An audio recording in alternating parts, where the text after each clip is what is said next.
CBS Sports HQ on this Monday. So divisional foes getting ready to meet in the NFC Championship game, being that they are both in the NFC East. Eagles Commanders met twice this season. They split it. However, the last game, which wasn't that long ago, December 22nd, the Commanders took care of the Eagles in that one. Here's some incredible stats, Tommy, about Jayden Daniels in the postseason. 567 passing yards, 4 passing touchdowns, 0 turnovers. That's really good. In the postseason. This is a team that was 4-13. And take a look at this from our colleague JJ Watt put this out over the week. A new ownership, new GM, new head coach, rookie quarterback, NFC Championship game. Owners and fans around the league are looking at their front offices saying, why can't we do that? Let's welcome in NFL expert Tyler Sullivan to try and answer that question. Why has it been the Commanders that have been able to do that and not other teams?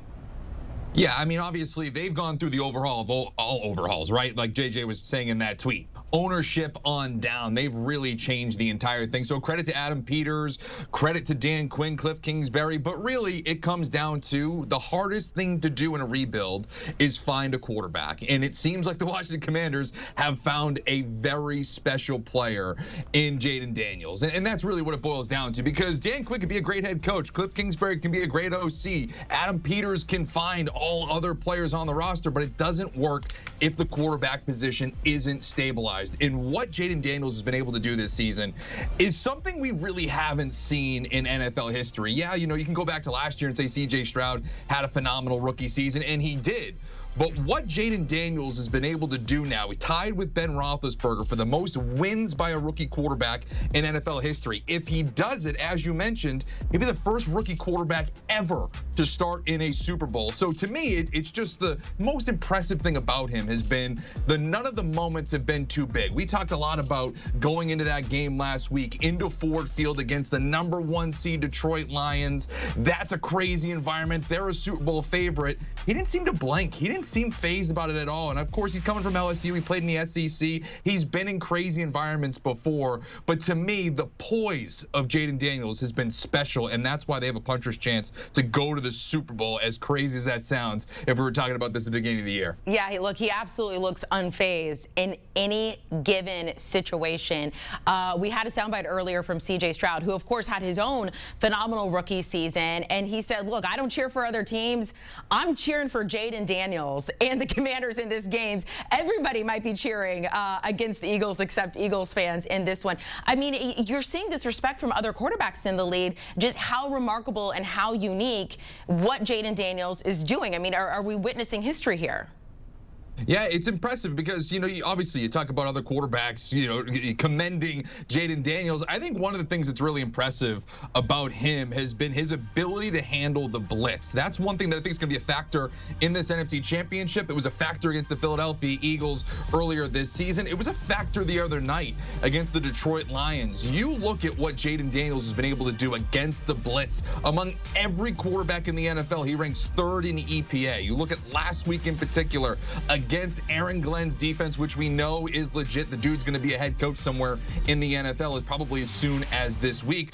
But 12 of 16 passing, 191 yards, a touchdown. He has been poised in the most high-pressure scenarios. And I think that that's where a lot of these other quarterbacks are looking at it and saying, this kid's something special. When you're facing those type of defenses and he's able to execute at that high of a level, it's no surprise to hear C.J. Stroud or any other quarterback say, you know what, Jayden Daniels, you're pretty good. Maybe he'll write his own book on inner excellence, because I think we would all buy that, and it would also be a bestseller.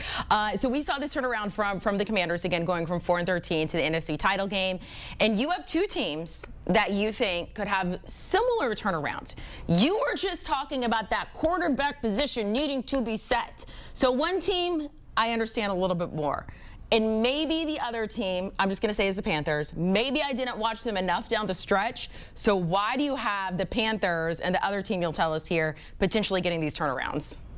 Yeah, it's all about the quarterback, and it's a little bit different, right? Because Jaden Daniels is a rookie. I don't have any rookies coming in and being like, okay, we'll see what Cam Ward does. If he's the #1 overall pick, we'll go down that road when we get there. But just looking at these teams that were, bottom of the barrel this year, can they have a similar type turnaround? I do think Carolina could potentially be one of those teams. Very winnable division in the NFC South. And you look at what Bryce Young was able to do. It was a very tumultuous year. I don't mind if you tuned out, because earlier in the year, you're like, oh boy, this seems like an absolute disaster, benching Bryce Young early in the year. But once he came back, actually pretty efficient, around an 88.9 passer rating in those 10 games, more touchdowns than interceptions. But specifically the final few weeks of the year, he was playing not just good for Bryce Young's standards, he was playing out of his mind in terms of any quarterback in the NFL. The last 3 games, 111.6 passer rating, 10 total touchdowns, 0 interceptions.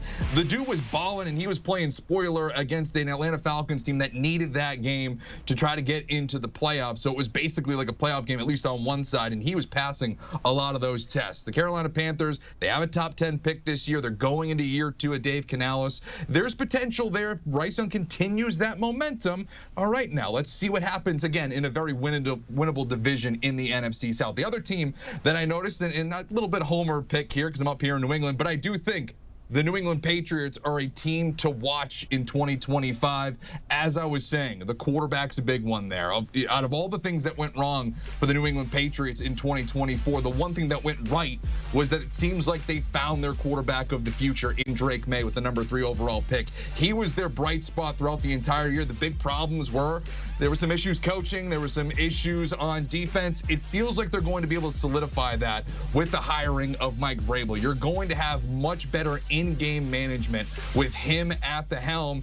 And more importantly, on top of that, they are armed to the gills with an opportunity to revamp this roster around Drake May. By far the most cap space in the NFL this year, and the #4 overall pick, which they don't need to use for a quarterback. They already have one. So you can talk about getting an offensive tackle. You can talk about drafting Abdul Carter as a pass rusher. They have a ton of options, and if they hit right, they could be dangerous in the AFC. They did have a chance to have that #1 overall pick. Of course, that didn't happen for the Patriots, but still getting that 4th overall pick. And as you mentioned, not needing quarterback, a very good position for them. Tyler, we appreciate it. We'll talk to you soon. Enjoy the games coming up this weekend. We're going to talk some real soon. I'm going to bring them back. But before we do, we're going to remind everybody about Bills Chiefs on CBS and streaming on Paramount Plus. And after the divisional round over the Ravens, a city of winners per head coach Sean McDermott. Yeah, no, it's a city of winners. It really is. It's a city of winners. These people in this town are winners. And I've been here just 8 years, but I consider this my hometown. This place is different, and the people here are different. They deserve more than whoever said that about them. All right, let's bring Tyler back. There's a couple of things here, right, Sully? First off, 10-0 at home this year for this year's Bills team, which is fantastic. So they end the year perfect at Highmark Stadium. Then there's sort of the trauma, and you grow up about how Buffalo can't win the big thing, and they're not winners. And so I think there's a little bit of that, too.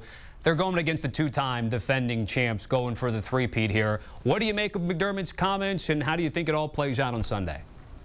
Yeah, I think it's going to be really interesting. You know, obviously, you look at that game last week against the Ravens and you say, okay, they were able to take advantage of some mistakes that the Ravens made. Obviously, Lamar Jackson, a couple of turnovers. We know what happened with Mark Andrews. I don't know if the Chiefs are going to give them those windows of opportunities, right? As you mentioned, they've been there, done that, won back-to-back Super Bowls. They're going for a three-peat. It's Patrick Mahomes, it's Travis Kelce. They're very used to these situations, and they don't open the door for anybody. If anything, the door opens for them and they slam right through. So it's going to be one of those scenarios where Buffalo has to play an extremely tight, efficient game of football, and we've seen them beat them before, but we saw them earlier this year beat them in the regular season, and that's been the rub in this rivalry between Josh Allen and Patrick Mahomes. They're 4-4 head-to-head. They've both won 4 games. The only problem is that 3 of those wins for Patrick Mahomes come in the playoffs. He's 3-0 against Josh Allen in his his career in the postseason. And so right now, sure, it might be even. Josh Allen's an MVP candidate. He's playing arguably the best football of his career, 2 touchdowns in the divisional round. It really won't mean anything if he's again the loser on this matchup with Patrick Mahomes in the AFC Championship. You know, we do get spoiled with this because we're getting this 4 out of the last 5 years in the playoffs. And I keep thinking, Tyler, you know, most recently we had San Francisco, Green Bay in the 90s, Cowboys, Niners, Patriots, Colts, that kind of thing. I mean, how much do we enjoy what we're able to see here, win or lose on either side? Yeah, this is incredible. I mean, look at last week against, you know, we had 2 of the MVP favorites in Lamar Jackson and Josh Allen, and that was the appetizer for this game, which sounds crazy, but it is.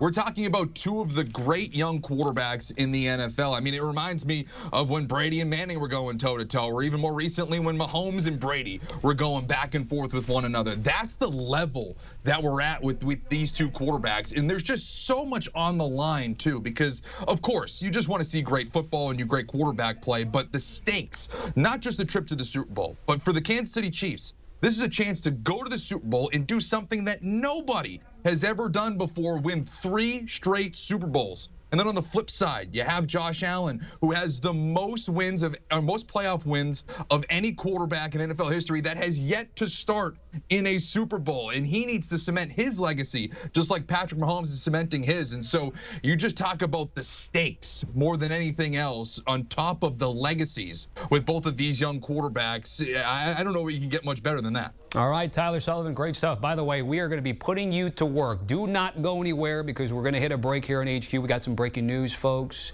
Staying in the NFL, the Chicago Bears are reportedly going to hire Ben Johnson as their head coach. So we're going to hit a break here on HQ and come right back.